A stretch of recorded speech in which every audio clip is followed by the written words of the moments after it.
सनाउल्लाह मरतसरी रहमहुल्लाह बर सग़ीर के मशहूर उलमा और मुहद्दिसीन में से एक आलिम हैं। इन्होंने अपनी एक तफसीर लिखी जिसको तफसीर सनाई कहा जाता है।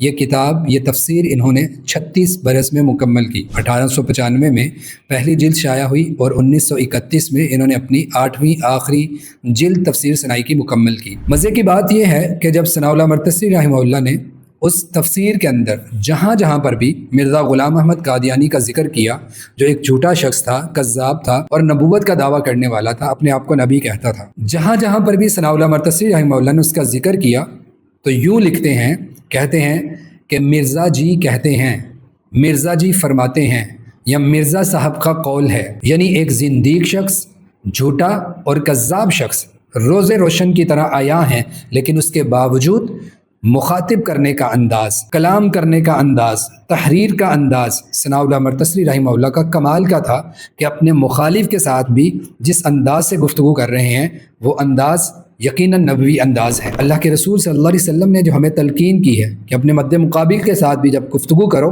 तो अहसन तरीके से करो। हमारा रवैया आम तौर पर यह होता है कि जिससे हम मोहब्बत नहीं करते या जो हमारा मुखालिफ होता है हम गाली गलोच करते हैं।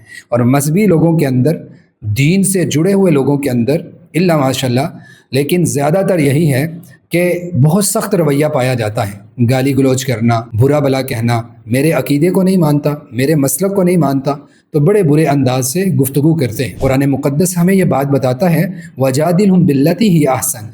जब तुम अल्लाह की तरफ बुला रहे हो ना तो उदू इला सबीली रब्बिका बिल हिकमति वल मौइज़तिल हसना, बुलाओ हिकमत के साथ और अच्छे तरीके के साथ।